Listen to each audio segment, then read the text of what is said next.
Hello everyone, আজকে আপনাদেরকে দেখাবো কিভাবে আপনারা দুইটা ডিম দিয়ে বাসায় খুব অল্প সময়ে ফ্রেশ লেচেস কেক বা মিল্ক কেক তৈরি করে খেতে পারবেন।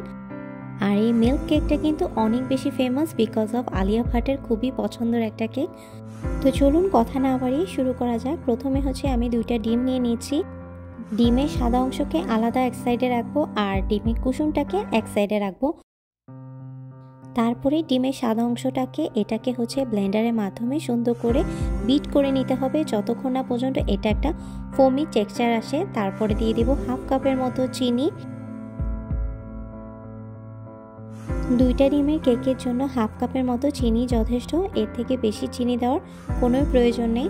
তারপরে ভালো করে বিট করে নিচ্ছি। তারপরে দিয়ে দিব 1/4 কাপেরও একটু কম সয়াবিন তেল। তারপরে আবারও ভালো করে বিট করে নিচ্ছি। সবার লাস্টে যে ডিমের কুসুমটা রয়েছে সেটাকে একসাথে মিক্স করে নেব।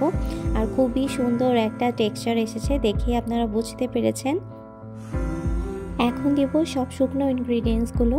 তো একটা চালনির সাহায্যে আমি হাফ কাপের মতো ময়দা নিয়ে নিচ্ছি। যতটুকু আপনি চিনি নেবেন তার সম পরিমাণ আপনি ময়দা নিয়ে নেবেন।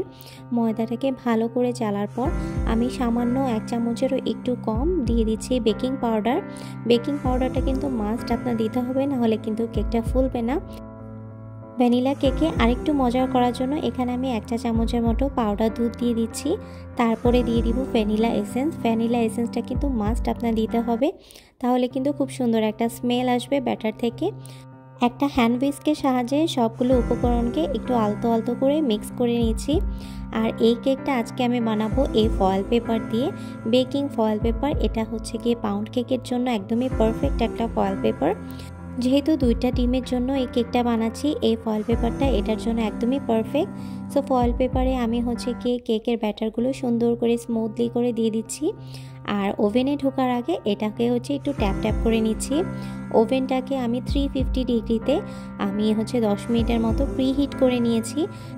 এখন কেকটাকে বেক করার জন্য 15 মিনিটের মতো অপেক্ষা করছি। 15 মিনিট পরে কেকটা খুবই পারফেক্টলিভাবে হয়ে যাবে।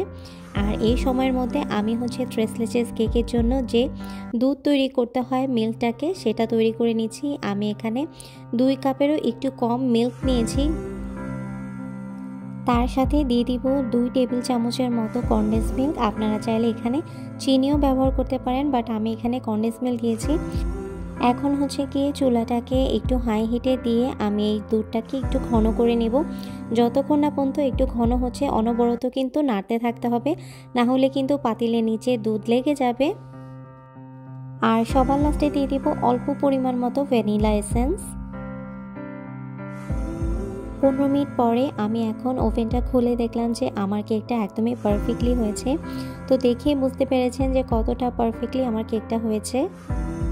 কেকটাকে ঠান্ডা করতে দিয়েছি। তার মধ্যে দিয়ে এখন দিয়ে দিব কাঁটা চামচ দিয়ে কেকটাকে একটু ফুটা ফুটা করে নেব, যাতে মিল্কটা যে আমি ঢালবো মিল্কটা যাতে খুব সুন্দর করে কেকের ভিতরে ভালোভাবে ঢুকে যায়। তাই কাঁটা চামচ দিয়ে আমি একটু কেটে কেটে নিচ্ছি। আপনারা চাইলে এই কাজটা টুথপিক দিয়েও করতে পারেন। এখন আমি যে দুধটাকে জাল করে নিয়েছিলাম এই দুধটাকে কেকের উপরে ঢেলে দিব। আমি ততক্ষণ পর্যন্ত দুধটা ঢালতে থাকবো যতক্ষণ পর্যন্ত কেকটা দুধটাকে নিয়ে নিতে পারে। তো আমি দেখছিলাম যে আমি যতটুকু দুধ করেছিলাম পুরোটুকুই কেকের মধ্যে লেগে গিয়েছে, কারণ দেখেন আমি যত ঢালছি আর কেকের ভিতরে সব দুধ চলে যাচ্ছে। তার মানে এই দুধের প্রয়োজন ছিল এই কেকের। সো এইটা আপনারা আন্দাজে করে নেবেন। আপনাদের কাছে যদি কন্টেইনার থাকে তাহলে ফ্রেশ লেচেস কেকটা এরকম যত ইচ্ছা তত দুধ ঢালতে পারবেন। আর যদি কন্টেইনার ছাড়া এটা খোলা একটা কেক হয় তাহলে কিন্তু দুধের পরিমাণ একদম কমায় দিতে হবে, না হলে কিন্তু দুধ একদম গলে পড়ে যাবে। তো আপনারা দেখতেই পাচ্ছেন পুরোটা দুধ আমার কেক নিয়ে নিয়েছে। সো এখন এটাকে আমি 1 ঘন্টার মতো ফ্রিজে রেখে দিব ঠান্ডা হওয়ার জন্য। আর এই যে 1 ঘন্টা পর ফ্রিজ থেকে বের করে এখন ভ্যানিলা ক্রিম ফ্রস্টিং দিয়ে আমি সুন্দর করে কেকটাকে একটু ডিজাইন করে নিব। আমি একদমই সিম্পল এই ডিজাইনটা করব, কারণ এই কেকটা খেতে এমনি অনেক মজার। সো এত বেশি আহামরি ডিজাইনের প্রয়োজন নেই। খুব সিম্পল করে এই কেকটাকে একটু ডেকোরেশন করে নিচ্ছি।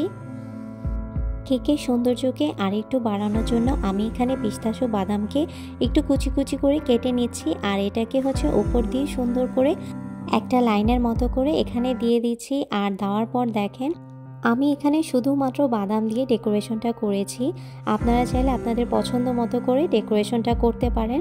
তো এই তো রেডি হয়ে গেল আমার 3 লেচেস কেক বা মিল্ক কেক। আশা করি আপনাদের সবার কাছে এই কেকটি অনেক বেশি ভালো লেগেছে। আপনারা বাসায় চাইলে এই কেকটি বানিয়ে খেতে পারেন খুবই অল্প সময়ের মধ্যে, অল্প ইনগ্রিডিয়েন্টস দিয়ে। ভিডিওটি কেমন লেগেছে আমাকে জানাতে ভুলবেন না। আজকের মতো এখানেই বিদায় নিচ্ছি। সবাইকে আল্লাহ হাফেজ।